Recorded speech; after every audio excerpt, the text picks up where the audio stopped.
Le succès est têtu.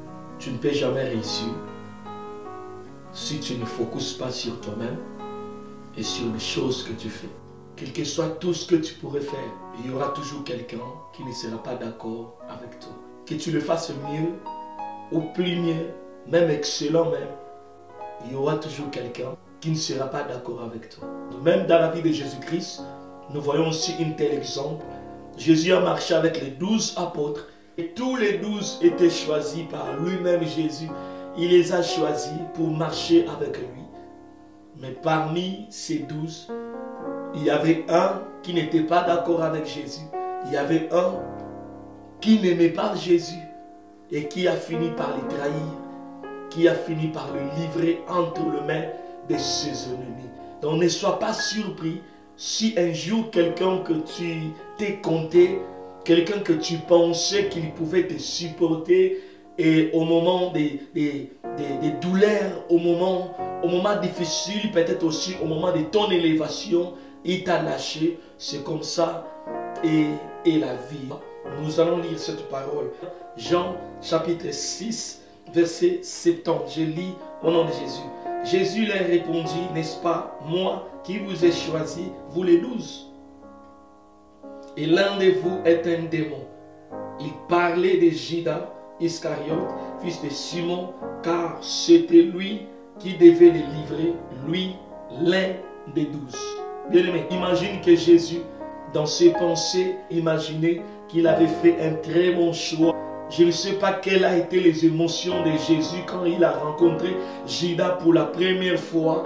Mais sûrement et certainement, Jésus a vu en Judas un homme qui pouvait le supporter. Un homme à qui il pouvait se confier. Un homme à qui il pouvait donner des responsabilités. Jésus a vu en Judas un ami de destinée. Jésus a vu en Judas quelqu'un qui pourrait peut-être être là au moment du malheur et du bonheur. Et pourtant, avec le temps, Jésus avait compris que Judas n'était pas la bonne personne qui devait marcher avec lui. Bien-aimé, c'est la même chose, certaines personnes en qui nous pouvons nous compter en disant que ces gens-là sont de bonnes personnes, mais avec le temps, nous finissons par comprendre que les choix qu'on avait faits n'étaient pas de bons choix et que ces personnes-là n'étaient pas de bonnes personnes. Ne te focalise pas sur des critiques des gens, ne te focalise pas sur des gens qui ne sont pas contents avec toi, parce que dans tout ce que tu fais est ici sur la terre, il y aura toujours quelqu'un qui va cliquer non. Il y aura toujours des gens qui vont cliquer yes. Et concentre-toi sur des gens qui ont cliqué yes dans ta vie et qui peuvent te supporter pour que tu ailles plus loin. Ne te focalise pas sur des gens qui ont cliqué non. Parce que si tu te focalises sur leurs opinions, tu seras découragé et tu n'auras plus la force d'avancer.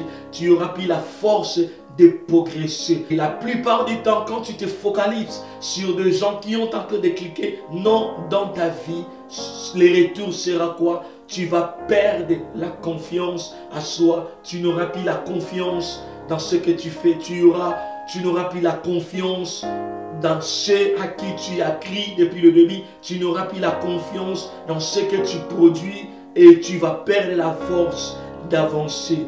Notez, souvent l'ennemi utilise toujours des gens pour nous décourager. Tu ne verras pas les diables venir frapper à ta porte pour venir te décourager. Il utilisera toujours quelqu'un. Parmi des gens qui sont en train de cliquer non dans ta vie, parmi eux ce sont aussi des sorciers qui ne peuvent pas s'exprimer clairement que je suis un sorcier, mais ils expriment parfois leur colère en agissant d'une certaine manière pour montrer qu'ils ne sont pas d'accord avec nous et qu'ils ne partagent pas le même plat avec nous. Mais ne te focalise pas sur des agents du diable que le diable utilise pour détruire ta confidence, détruire ta confiance en soi, pour t'empêcher d'avancer, parce que le diable a peur que si il te laisse le temps, tu vas progresser et tu feras des grandes choses. Ne te décourage pas, même si tu fais des choses, il n'y a aucune personne qui t'encourage,